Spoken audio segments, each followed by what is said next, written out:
Southeast Radio's Business Matters with Carl Fitzpatrick. Southeast Radio. My first guest this week, David Rock from RocDoc, created his business back in 2013. However, since the onset of the pandemic and the development of its COVID-19 testing service, the company has expanded to meet growing demand. David, we'll be discussing the recent announcement by RocDoc to create 120 new jobs. But first, I'd like to get an insight into your own background.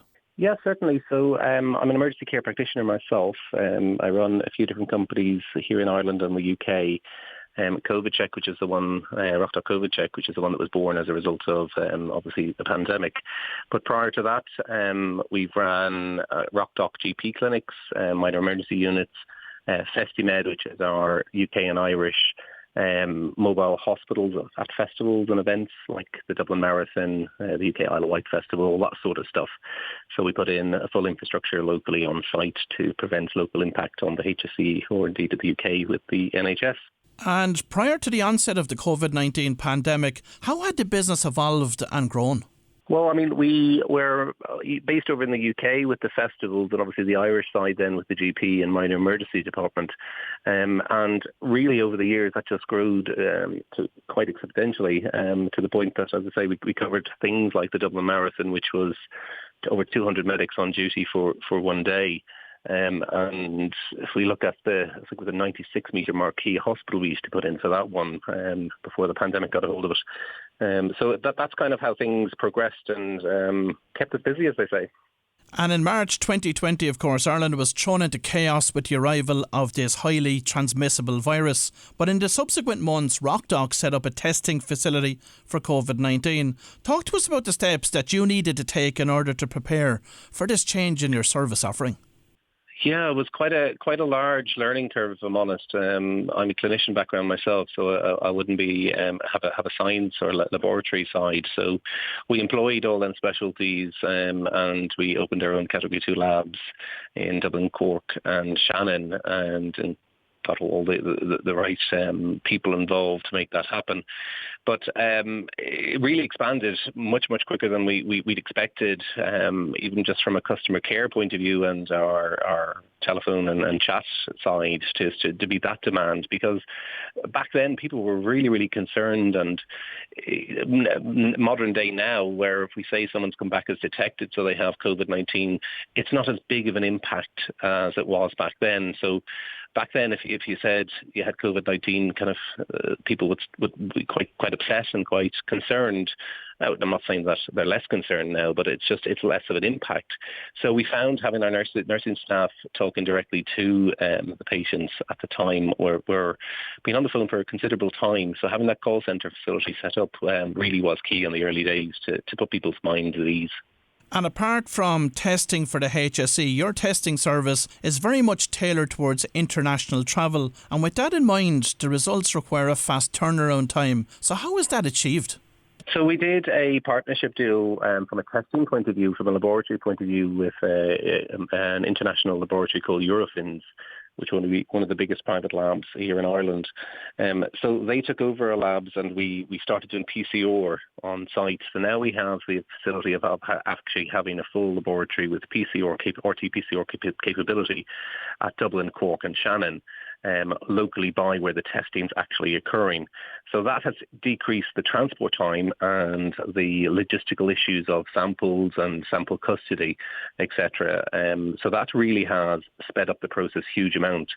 Eurofins also then, we worked with them trying to get a fast track version down, so where the plate would have less samples on it or being run on it, so it wouldn't be as cost efficient, but it means that we could get the test back quicker. So we run reduced plates for the 12-hour turnaround. So we further then have reduced that down further with some of our molecular testing and that. So that'll give us a faster turnaround again. We also looked at our antigen testing and the lateral flow devices that were on the market very early on. Some of them were of quite a poor quality. So we did our own in-house validation process against PCR to make sure that the one we went for was the most accurate. Now, what we ended up going was with a digitally read, so a machine-read version, so it wasn't read by the naked eye, and it went through a processing system to give us a little bit more accuracy. So we're getting a higher accuracy on the antigen testing than the ones on sale to the general public. And David, from a very practical perspective, what have been the greatest challenges for RocDoc with airport testing? I think the unrealistic timeframes that sometimes get introduced as a result of various embassies and countries changing their requirements. I know one of the biggest challenges was very early on when antigen started getting used at the first time. Overnight, there was this testing requirement that needed same morning antigen testing results to come out for full flights. And unfortunately, there was very little lead-in time. It's very similar. We're back in kind of that similar boat now with the US after introducing the much shorter turnaround time for their testing. So now we have a lot more people coming in a lot shorter period of time to be tested and have their results back before their flight. And are you finding that there's much confusion with passengers in terms of the type of test that they need? Yeah, I mean, the best piece of advice that we give is speak directly to the airlines, because it's the airline that will be making the decision of whether they will accept or not accept the passengers' details. So the embassy obviously advise the airlines nationally of what they need to do. But from our point of view, people do arrive sometimes an hour or 2 hours before flight, insisting that we can get them a PCR sample back within half an hour. And we're kind of going, well, it's technically not possible. A test can't be processed in that time. And how has the arrival of new variants such as Omicron changed your testing requirements and also your trends in terms of positivity? It's had quite a large impact, actually. We're not 100% sure exactly whether it's just the Omicron or whether it's a more general aspect that's had the impact, but we've certainly noticed that the passenger aspect of a positivity rate has gone up considerably. I mean, we used to sit about 0.3 and 0.4%, so that's 1.3 people, so less than one person in every 100 would come back as a detected. So it was really minimal compared to what the national stats would be for the general public. Now we're up to, I think it's 2.5 or 2.8, so quite a higher positivity rate than we've ever seen on air travel. So that could be down to the Omicron aspect of it. We also obviously do the HSE aspect from an Omicron point of view, have a huge impact as well. So we're now doing mass testing, and that's why we've opened these 3 extra centres. So as you say, you've just recently announced the establishment of 3 new walk-in clinics in Swords, Shannon and Cork, and in turn you're creating 120 new jobs in the process. So what type of jobs will be created here, David? It's a mixture of all jobs, really. I mean, our 3 centres that are currently there inside the airports or by the airports, these are to complement them to allow for mass testing rather than smaller passenger testing. So the sort of staff that we're bringing in obviously is swabbers, so people that can actually be trained up, members of the general public that can go through a specialist training course to allow them to swab in a safe manner. We also have a lot of paramedics, nurses, technicians and that side of things that would work alongside them from a quality point of view. We've general customer care staff, we've admin staff, we'd have make-ready staff so that they make the split, they test up, so it's make it a faster aspect of it. And indeed some of our online chat staff as well. So it's kind of it's all backgrounds, and then there's the management team and the extra team leaders, etc., that will be mixed in with it.